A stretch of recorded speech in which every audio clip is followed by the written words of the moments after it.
সর্বপ্রথম আমার মহান মুর্শিদ যুগশ্রেষ্ঠ মহামানব সুফি সম্রাট হযরত শাহজাহান রাদিয়াল্লাহু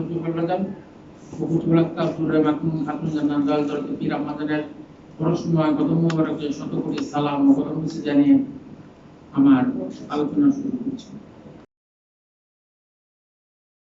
দেখতে দেখতে মাহে রমজান আমাদের দ্বারগোড়ায় চলে আসছে। আমরা সিয়াম সাধনা মাস, রমজান মাস। সিয়াম সাধনা আল্লাহ তাআলা তিনি যখন নফসকে ৭০,০০০ বছর আগুনে চাপা দিয়ে রাখছে, কিছু হয়নি। তারপরে বরফে চাপা দিয়ে রাখছে, কিছু হয়নি। তারপরে যখন তাকে খাবার বঞ্চিত করা হয়েছে, খাবার দেওয়া হয়নি, তখন সে বলছে যে তুমি আমার রব, আমি তোমার বান্দা। অতএব সিয়াম সাধনা করলে নফস দুর্বল হয়। আর রোজার মধ্যে প্রকৃতিভেদ আছে। রোজার প্রকৃতিভেদ আছে। রোজার সময় যে সাধারণ মানুষের রোজা, উত্তম শ্রেণীর রোজা, মধ্যম শ্রেণীর রোজা। আপনি যদি এবছর সাধারণ শ্রেণীর রোজা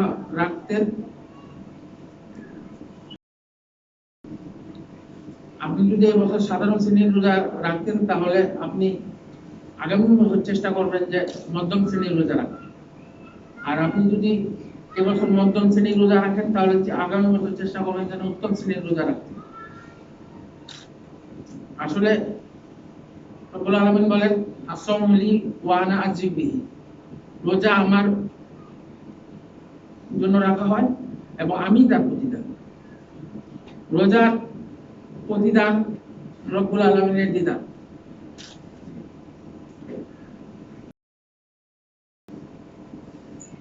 এখন সমস্যায় মুসলমানরা মূল ধারা থেকে হারিয়ে ফেলেছে, যে কারণে আল্লাহ রাসূলের সন্তুষ্টির জায়গায় সওয়াব সংগ্রহে ব্যস্ত হয়ে পড়েছে। আসলে কর্মটা মূল, সে কি কাজটা করলো, কর্মটা মূল। তো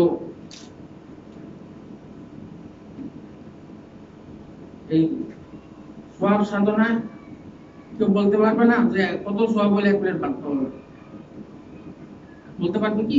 জি না, বলতে পারবে না। তো আমি ছোটবেলা থেকে সওয়াব সংগ্রহ করতেছি, কতটুকু সংগ্রহ হইলে আমার ইয়া হবে, এটার কোনো ভ্যালু নাই। আসলে শবে বরাত আমরা কিছুদিন আগে পালন করে আসছি। শবে বরাতে ইবাদতের রাত। এরকম বিশেষ বিশেষ আমাদের উম্মতে মুহাম্মাদের জন্য রাতের ব্যবস্থা করেছে। তো বিশেষ বিশেষ রাত, এই রাতে ইবাদত করলে ইবাদতের ফজিলত বেশি। আদমের জমানায় একটা মানুষ 1000 বছর বাঁচলেও 1500 2000 বছর বাঁচত। এখনকার মানুষ 60 বছর করায়, ও 1500 বছরের আমল আর 60 বছরের আমল তো সমান হবে না।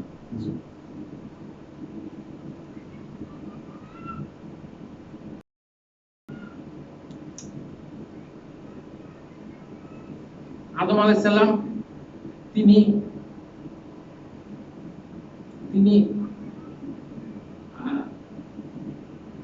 80 জোড়া সন্তান প্রসব করেছেন আদম হাওয়া, এবং এক পক্ষের সাথে আরেক পক্ষ যেভাবে ক্রস ব্রিডিং, তখন যারা এভাবে ইয়ে হচ্ছে। এরপরে হাবিল কাবিল এসে তাদের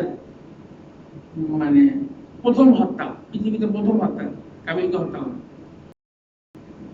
তো এই আমার মহান মুর্শিদ সুফি সম্রাট হুজুর কেবলা যান, যদিও আমাদের মাঝে জাহেরাতি নেই, কিন্তু তিনি কিন্তু আছেন প্রত্যেক আশিকের কলবে। যখন তিনি আশিকের কলবে স্থান স্পর্শ করেছেন, সাথে সাথে তার কলবের মুন্ডা কলব জিন্দা হয়ে গেছে। বিভিন্ন তরিকাতে বিভিন্ন রকম জিকিরের ব্যবস্থা আছে, কিন্তু সর্বোত্তম জিকির হচ্ছে কলবের জিকির। আপনি 20 মিনিট 10 মিনিট মুখের জিকির করলেন, তারপরে মুখ ব্যথা হয়ে যাবে, আর পারবেন না। কিন্তু কলবের মধ্যে যদি জিকির করতে পারেন, তাহলে আপনি আপনার উন্নতি করতে পারবেন। কলবের জিকিরের জন্য আমার মহান মুর্শিদ তিনি আমাদেরকে যে আমল দিয়েছেন, আমরা 5 ওয়াক্ত নামাজের পর 2 রাকাত নফল নামাজ এবং ফাতিহা শরীফ, মিলাদ শরীফ এভাবে পালন করে অনেকেই রাসূলকে দেখেছেন, ঠিক কি না?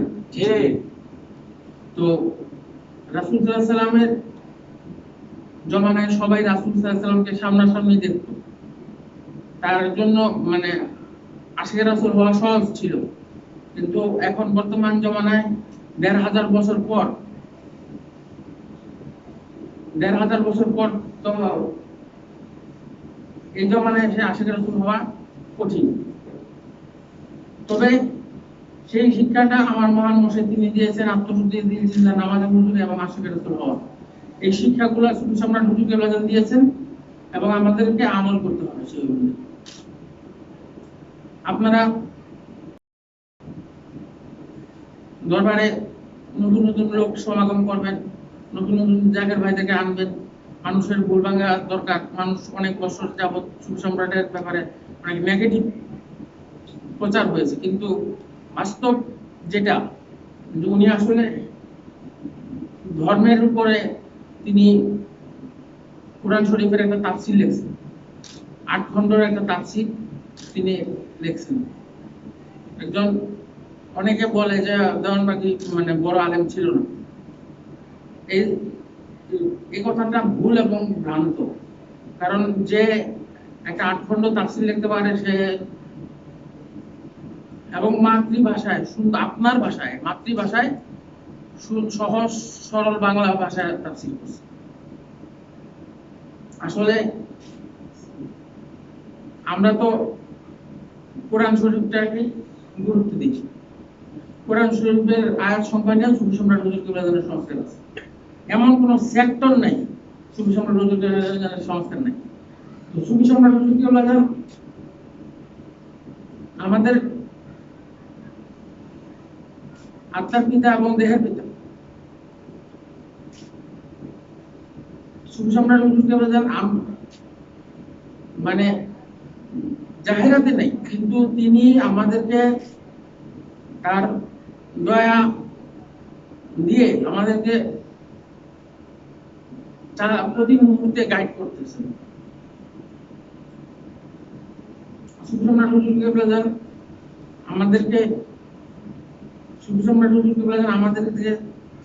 তিনি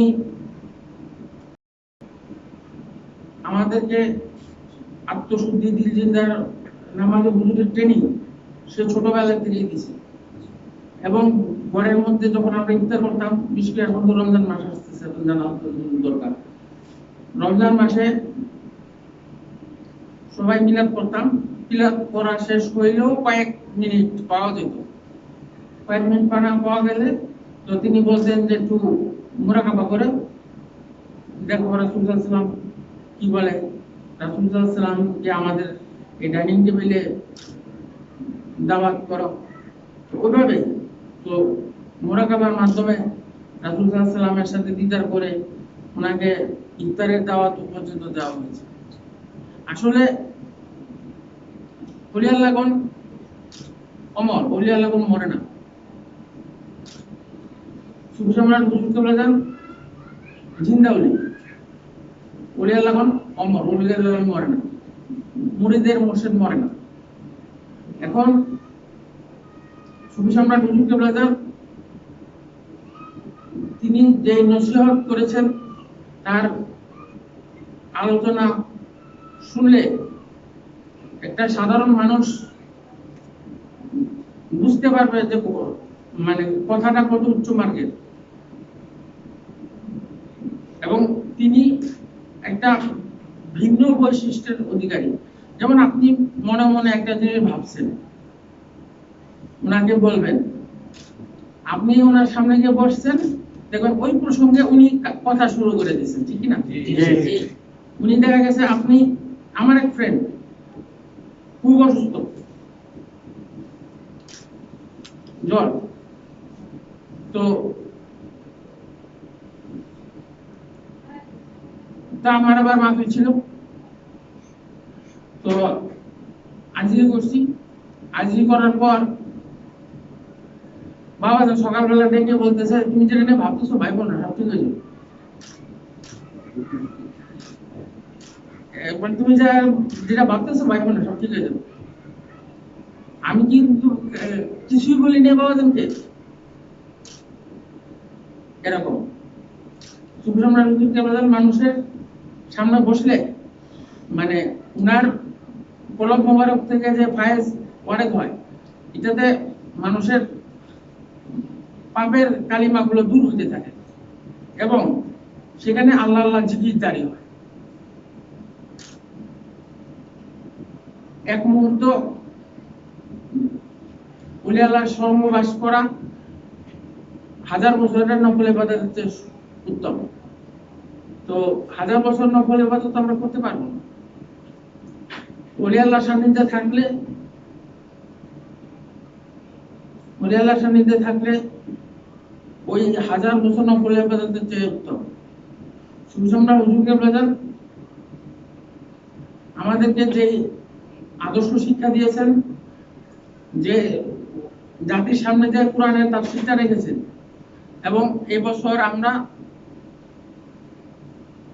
রমজানের ক্যালেন্ডার ছাপিয়েছি। রমজানের ক্যালেন্ডার এবছর সামনে আরো করব, শুরু করলাম। আপনারা আপনাদের বন্ধু বান্ধব আত্মীয় স্বজন যারা আছে তাদেরকে একটা করে দিবেন, গিফট করবেন। এটা প্রচার প্রচার। তো বাবা জানের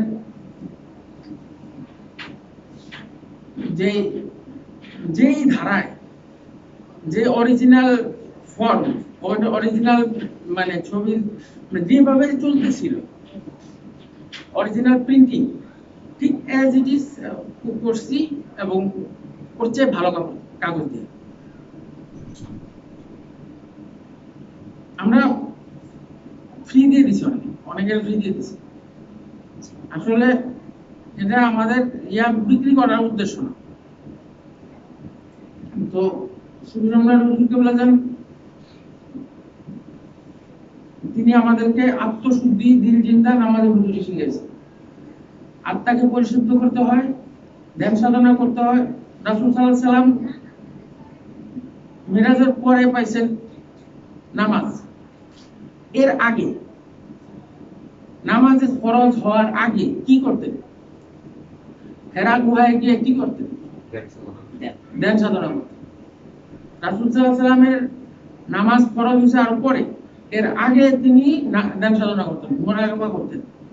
তিনি গিয়ে নিভৃতে, আর মা খাদিজা তার সমস্ত ব্যবসা বাণিজ্য দেখতেন, আবার ওনার 3 বেলা খাবার দাবারের খেয়াল রাখতেন। এখন আপনার মা খাদিজার যদি হাদিস খুঁজতে যান, দেখবেন আয়েশা হাদিসে ভর্তি, কিন্তু মা খাদিজা আর নাই। রাসূল সাল্লাল্লাহু আলাইহি ওয়াসাল্লামের অধিকাংশ সন্তান যে জন্ম দিল, তার কোনো হাদিস নাই। এটা কিভাবে সম্ভব?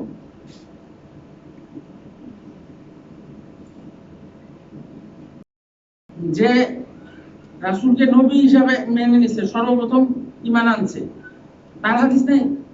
আসলে এগুলো ছিল, এগুলো ধ্বংস করা হয়েছে। আমার মহান মুর্শিদ সুফি সম্রাট হুজুর কেবলা তিনি মোহাম্মদ ইসলামের একটা পরিপূর্ণ রূপ দিয়ে গেছেন আমাদের কাছে। এটা বাবা জানের সাজানো বাগান, তিলে তিলে তিনি কষ্ট করে এটা গড়ে গেছেন। তো আমাদের সুফি সম্রাট হুজুর কেবলা জানের আদর্শ অনুযায়ী চলতে হবে এবং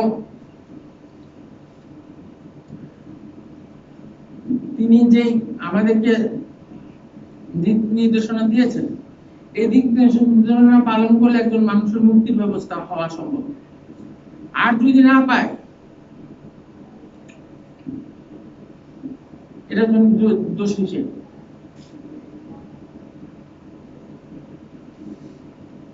সুফি সম্রাট হুজুর কেবলা জান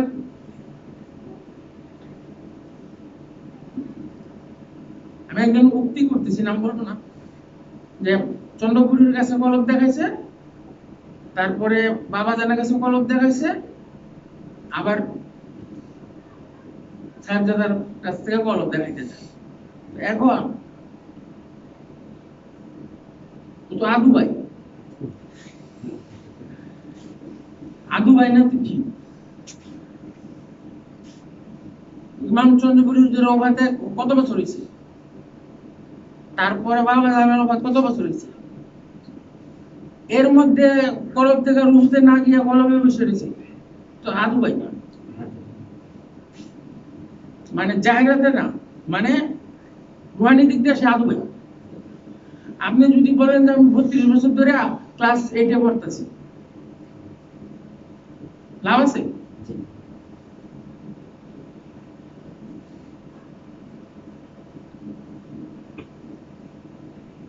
তাই আমরা যে মিশরে পড়তাম, ওইখানে দেখা যায় যে অনেক কঠিন লেখাপড়া, অনেক কঠিন। তো সুফি সম্রাট হুজুর কেবলা জান আর আমার একটা ইয়া থাকতো যে সপ্তাহে অন্তত এক্সাম, ইমাম হোসেন রাদিয়াল্লাহু রোজা সংক্রান্ত মাজারের পাশে মসজিদ, ওখানে গিয়ে নামাজ আদায় করতাম। যদি শুক্রবারে পারতাম তাহলে শুক্রবারে, আর কখনো যদি শুক্রবারে ব্যস্ত থাকতাম অন্য কোনো দিন গিয়ে পূরণ করে নিতাম, কিন্তু আমার সপ্তাহে মিস হতো না। এমন জানে কোন এক সপ্তাহ যে আমি মানে মিস করছি, এরকম জানি।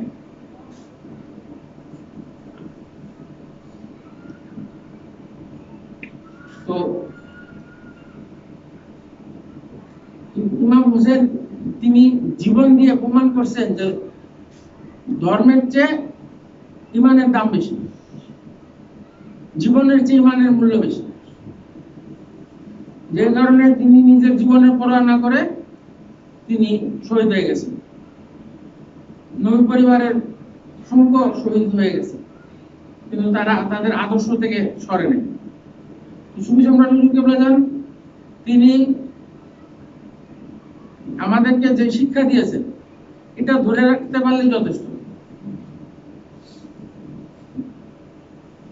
কারো যদি মনে করেন যে কলমে অনেকদিন ধরে সবক আছে, বাড়াইতে হইতে পারে, দেখা করবেন, ইনশাআল্লাহ করাই দিব, সমস্যা নেই।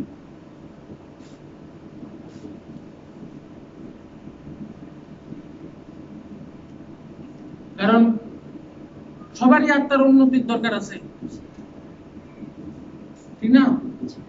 সবারই আত্মার উন্নতির দরকার আছে, মুক্তি পাওয়ার দরকার আছে। তো দেখা গেছে যে 48 বছর ধরে যদি আমি একই কলম থাকি, তাহলে তো আমার লাভ হলো,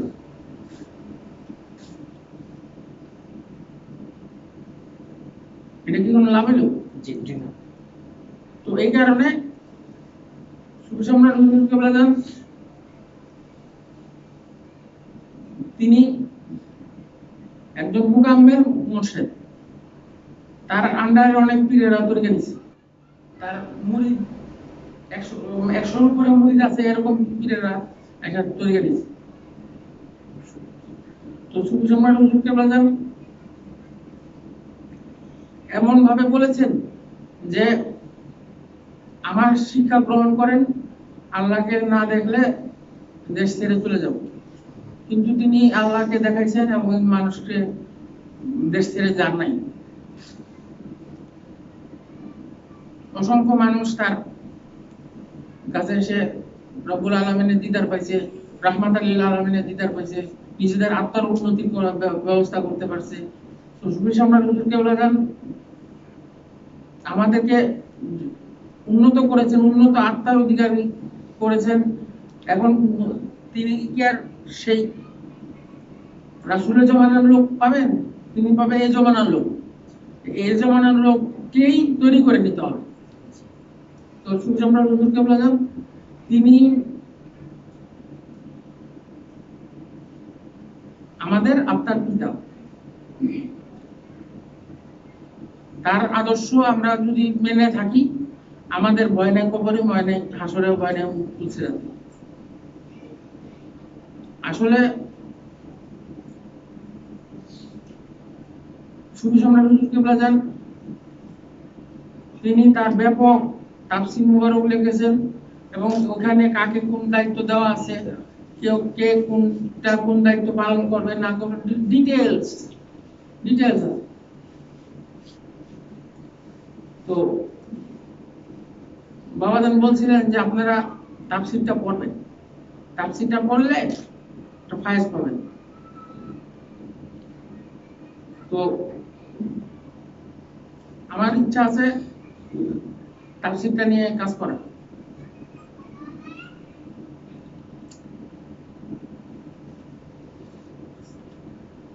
আমরা একটু ওয়েট করি, বাবাজানের বয়ান মোনাজাতটা শুনবো। তো আমি লিভ নিচ্ছি।